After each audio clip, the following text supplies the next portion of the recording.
Libra.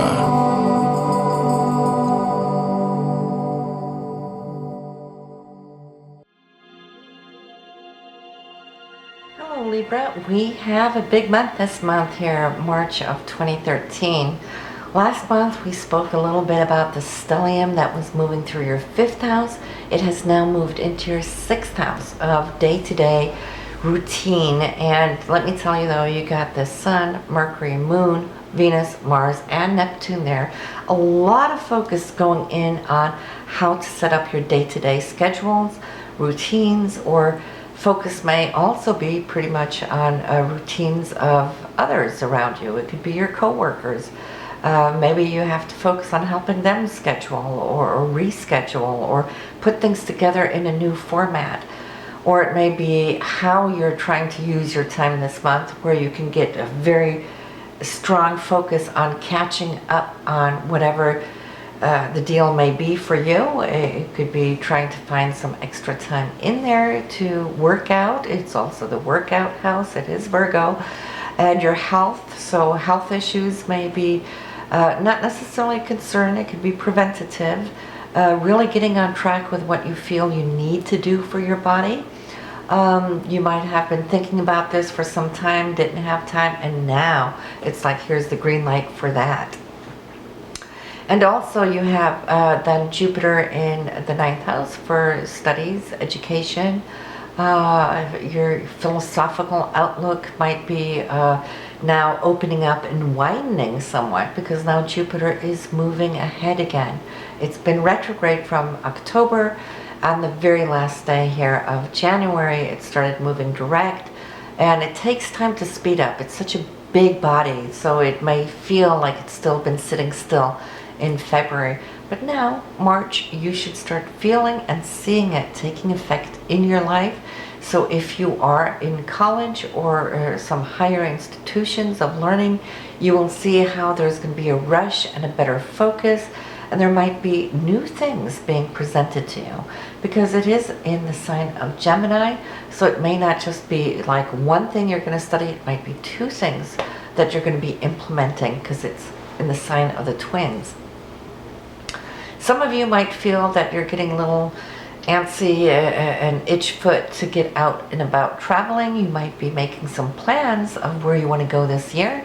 Good time to do that this month, and maybe that's what the scheduling is all about as well. Trying to figure out when a good time would be for you. And then we have Pluto in the 4th house of home, past, roots, identity, who you are, family.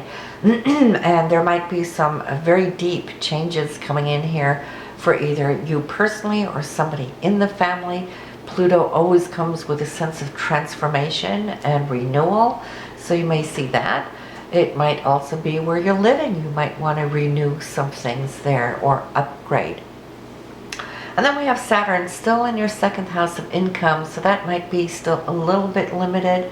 Now Saturn is retrograde until July 8th, so things might be a little slow on this front. The good thing though, it being in your 2nd house, the best way you can work with Saturn between now and July is, for example, clearing up your credit. You know, if you're thinking, since Pluto's in that 4th house, you might want to either upgrade, or you might even be thinking about wanting to move, make some major change down the road.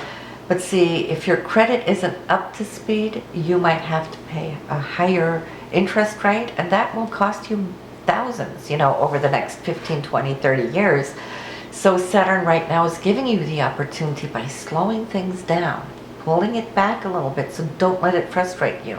Some of you might feel like you're ready to refinance right now just to get it over with.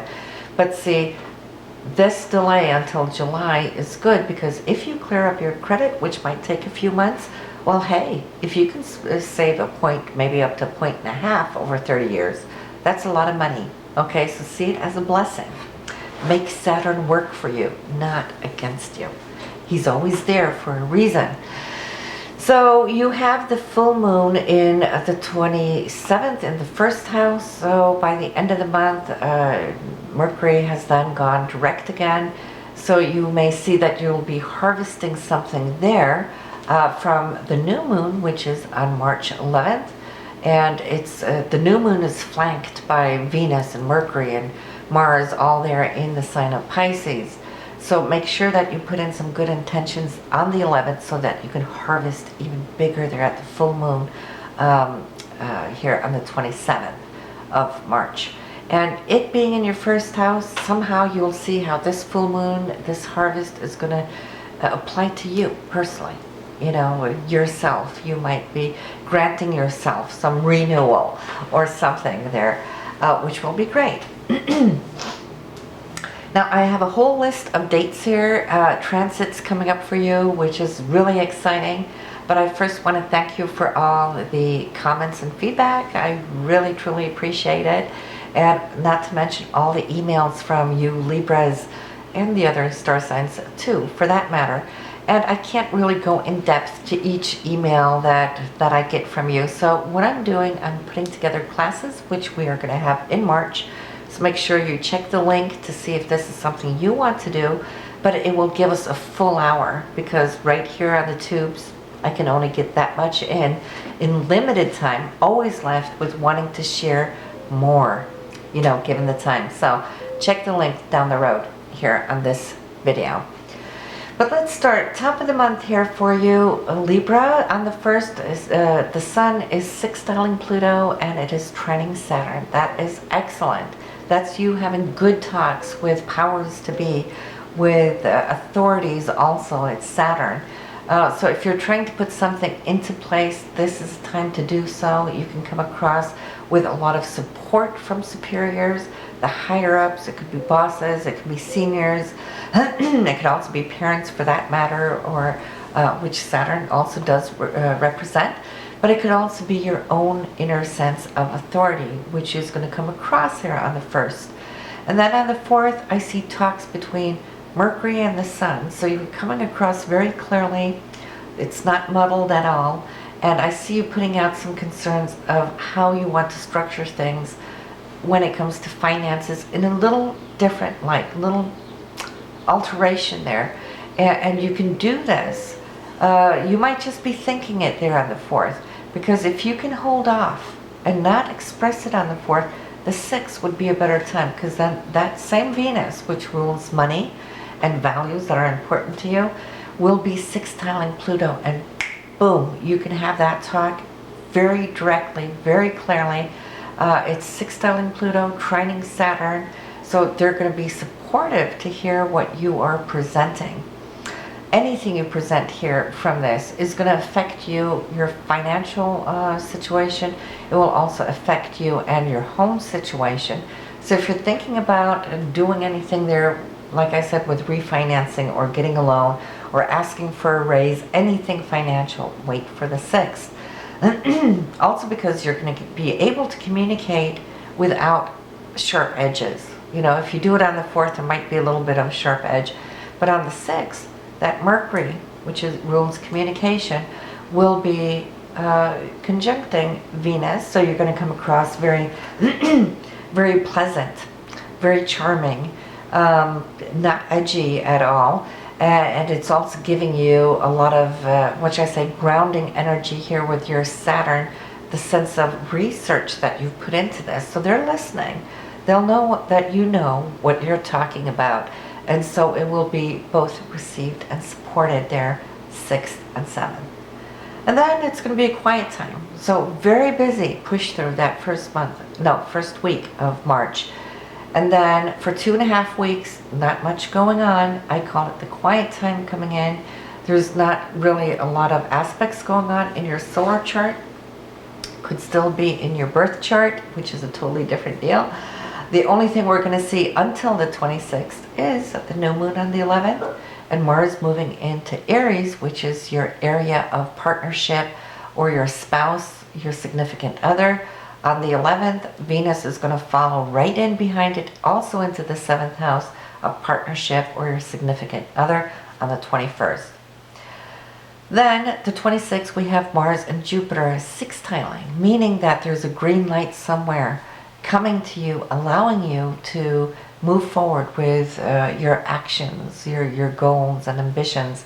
And for you, that will be coming from your 7th house to Jupiter up in the 9th house. So some support there from your partner, whether it's a partnership within work, or whether it is your spouse, husband, wife. I see them backing you up to do what you need to do. It might have something to do with studies or whatever 9th house pursuits that you're having right there. Those of you having any lawsuits going on should be an excellent time to push through on that note. Then we have Mars square Pluto, same day. So you might have all this pent up energy now just wanting to come out because it's been quiet for a couple of weeks, not much going on. And you're so ready to have this come through here on this day. And it will heal some of the thoughts that you've been having as well, because we have Jupiter there with Chiron.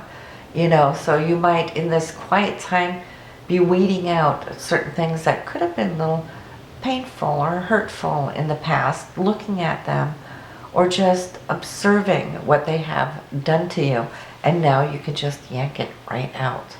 Beautiful. Then followed on the 27th, we have Venus conjunct the Sun, and that's just a beautiful day. It's a happy, lovey day. You come across as extremely charming, Libra, and your Venus is also conjuncting Uranus, which means that the Sun is also conjuncting Uranus. So on the 27th, you can expect a news flash of something coming to you, which is both very beautiful, it could be unexpected. You may see things turn around like this. It's also a full moon the same day on the 27th, so that is the hardest time. And like I said, that full moon is in your sign, in the 1st house, in your rising sign there. So it's got to be good, especially for you Libras. And then also I see it with Mercury and Pluto having a very deep communication about feelings, because Venus is also there with Pluto. And there is that full moon, so it's time to share on deeper levels and on matters that are close to heart. So you have a very special month this month. I call it a touch and go month, because it starts busy, then there's silence, and then it's going to end very busy. And then it's this total focus that you have with all the planets in the 6th house. So be sure you comment on it. Share with your other fellow Librans how this month is working out for you, so they can also share with you what's going on with them, because you don't see this happen very often on what we're seeing here now in March. So be sure to read your or listen to your moon sign and rising sign. And also if you're interested in classes, some of you Libras are going through a crisis. I know, I hear you. I speak to you on the phone about this, and it is going to be something that's going to take a little time, but classes will give you a little bit more insight on it. So I will see you soon. Bye for now.